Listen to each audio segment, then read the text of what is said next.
Estamos de volta para o último bloco do programa de hoje, que discute o conceito de nomos, através de narrativas literárias, históricas, etc. Eu falava antes sobre a noção do direito, o grau de autonomia do direito, portanto, do nomos. Autonomia, heteronomia e o problema dos predadores, dos discursos da moral ou da economia, enfim, predando. Claro que o direito não pode ser autárquico, mas também não pode ser nada. E como fica essa discussão, digamos assim, qual é o papel do nomos e a sua possibilidade numa sociedade democrática? Márcio. Então, a ameaça à sociedade democrática é ferir o princípio da responsabilidade. Ponto. O autor é a comunidade. Eu criei aquela norma ou criei aquele fato e você, por ele, autor e responsável. Uhum. Quando há uma alienação da responsabilidade, se frustra o princípio fundante do direito da sociedade democrática. E na vida histórica, isso tem duas fontes fundamentais. Uma delas, as sociedades antigas viveram intensamente que a ameaça de que a aristocracia, a plutocracia, a timocracia, enfim, as minorias que estavam conspirando contra a democracia, entre as quais estava a família de Platão, os amigos de Platão e o próprio Sócrates, né? Atacando aquele regime experimental, fluido, opiniático, em tudo contrário a um método de aprimoramento do conhecimento do ponto de vista platônico. Então, aqueles grupos ameaçam a democracia tanto quanto o poder absolutista, que rapta para si a autoria do destino histórico. Desde o medievo, a ameaça teológica, essa mais grave, porque colocou acima do Estado uma potência divina irresponsável. Não pode ser julgado, não pode ser atribuído culpa, não pode ser indagada sobre as suas razões. Essa razão teológica presidiu 400 anos do Estado moderno, né? Praticamente. Então, quando Kant reflete sobre essa questão ética em torno da palavra nomos, ele cunha essa expressão revolucionária com a qual, eu entendo, se encerra o ciclo, a genealogia semântica em torno de nomos, a palavra heteronomia.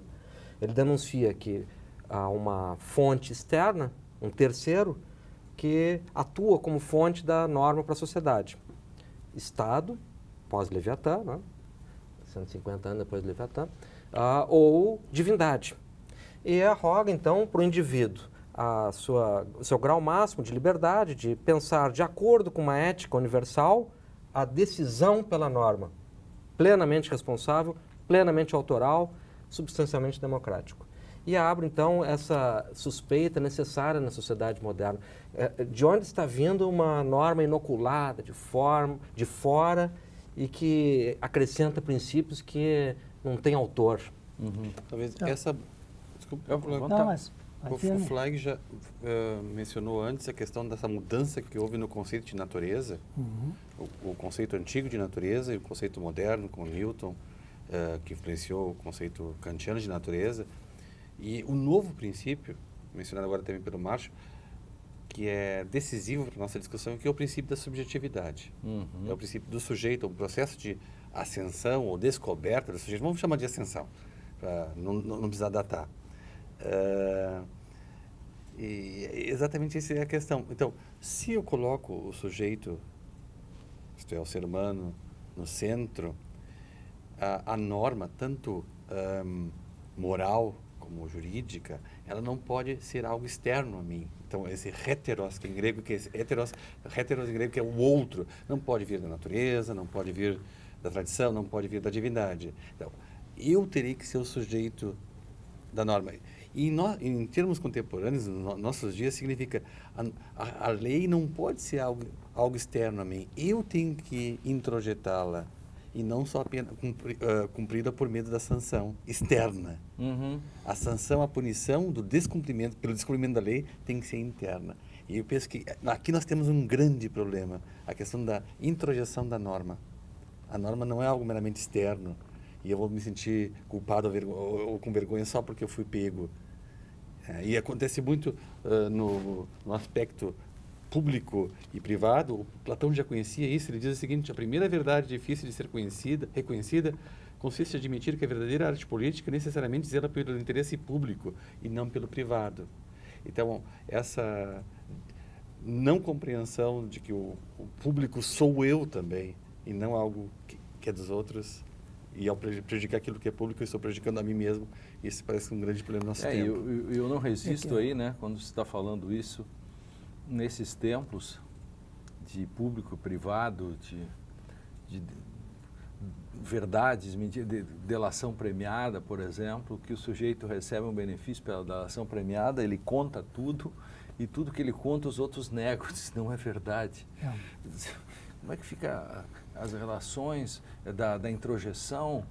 Não há nomos, parece que é uma anomia nesse sentido, muito perigosa essa questão da anomia, na medida em que uma questão do nomos não reflete a sua própria consequência, que deveria ser o resultado de, por exemplo, uma delação premiada, por exemplo. Qual é o prêmio dela? Se não aparece, né? Enfim. Mas eu acho que essa questão da introjeção da lei, né, teríamos que ver primeiro que a lei que aparece, por exemplo, por uma criança, ela sempre vem de outro lugar, vem de um outro, que antecede. Né? É o outro que introduz a lei. E se trata da criança na sua formação de aceitar essa limitação que toda lei impõe. O Colbert, que o Piaget já destacaram nesse isso, tipo de se ela é conivente com isso, se ela aceita, se ela admite ou não. Bom, entre o que é interno e o que é externo, a gente precisaria de certos recursos da topologia matemática para entender que há uma continuidade entre o nosso mundo interno e o que vemos fora de nós. Né? Não é uma ruptura. Né? É uma figura em que o mais íntimo de nós é o que nos incomoda fora. Aquilo que fora nos perturba toca no mais íntimo de nós. Veja. Então, nesse sentido, a lei, que nesse sentido seria heterônoma, externa, se torna minha. Né? Autônoma.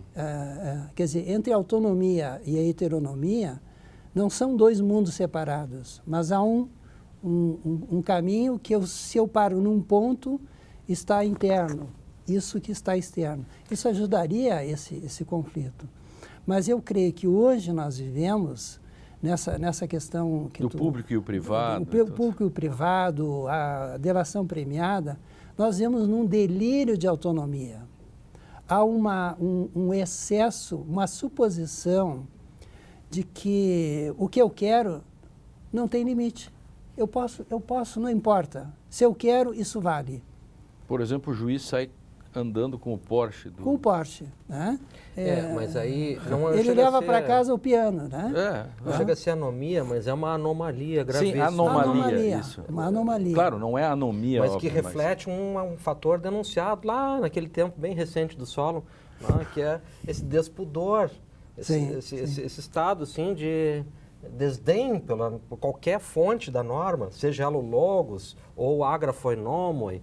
É uma absoluta independência, alienação. Eu acho que seria antikantiano nós usarmos aí a palavra autonomia. Certamente. Porque o nomos, quando chega em Kant, ele está impregnado já desse sentido em que há um reconhecimento de uma norma que sustenta o indivíduo, sustenta a coletividade. Então, não é apenas a autopreservação ou a saciedade. É o contrário, é o antídoto da saciedade. O que o Solon denuncia lá é isso. Eles, nos banquetes, se refestelam sem levar em conta o equilíbrio das coisas. Então, dá a impressão de que naquele banquete eles são em autonomia. Não, eles são em alienação do nomos. Tanto é que em Kant ele faz uma distinção no que diz respeito à autoconservação entre o instinto de autoconservação e o dever de autoconservação. E é nesse nível que ele coloca a autonomia e não no nível do instinto, do trip. Nesse sentido, que a gente tem que considerar que a maior conquista, me parece, desde os gregos, e os gregos são iniciadores disto, que o sujeito possa sustentar em nome próprio o que ele diz. Né? Ou seja, de dar voz ao que eu penso, dar voz ao que eu pretendo. Né? Aquela frase máxima do Goethe, né? Age de modo a se tornar autor da tua própria herança. Exatamente. Né? Ou seja, há um reconhecimento, há um processo de Isso. apropriação e, eventualmente, até de descarte Isso. e aprimoramento. Mas o sujeito se coloca como autor também daquilo que herda. Que é dificílimo nas relações com o Estado, porque esse é o enigma que a gente não vai conseguir resolver. Estamos e principalmente inatamente reféns do e Estado. principalmente quando o problema é que a democracia ela transa ou passa muito perto de cleptocracia. Sim. Né? Que é a corruptocracia, ou enfim, que é uma questão.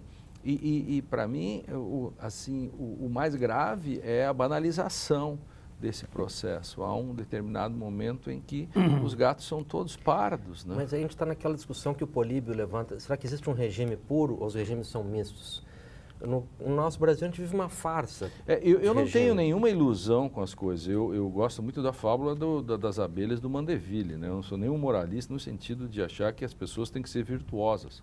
Há vícios e há virtudes. A grande questão é vícios privados, benefícios públicos. O problema é que o Brasil inverte a fábula das abelhas, vícios públicos e benefícios privados. Isso me parece ser grave, nesse sentido. É que a gente vive sobre o assédio de uma oligarquia de 400 anos, já 500, né? Plutocracias, cleptocracias. E que são difusas, né? Você quase já não é tão fácil identificá-las. Difusas, né? Na hora da gente exterminar, mas coesas na hora de atuar. O pacto é renovado instantaneamente. É só aparecer a ameaça democrática em que essa oligarquia fecha rapidamente, né? Então, ela tem uma alienação, a gente chamaria isso de autonomia? Não, é uma alienação da autonomia, mas que funciona como essa autopreservação. Não como dever da preservação, mas é o instinto da autopreservação, animal mesmo. Né? O Direito e Literatura vai ter que ficar por aqui nesse momento. Assista esse e outros programas no facebook.com/Direito e Literatura ou no youtube.com/TV Rádio Unicinos. Não esqueça de participar, faça sugestões e comentários. Eu espero você no nosso próximo encontro. Em nome do Nomus, eu convoco para o próximo encontro. Em nome da lei, até mais.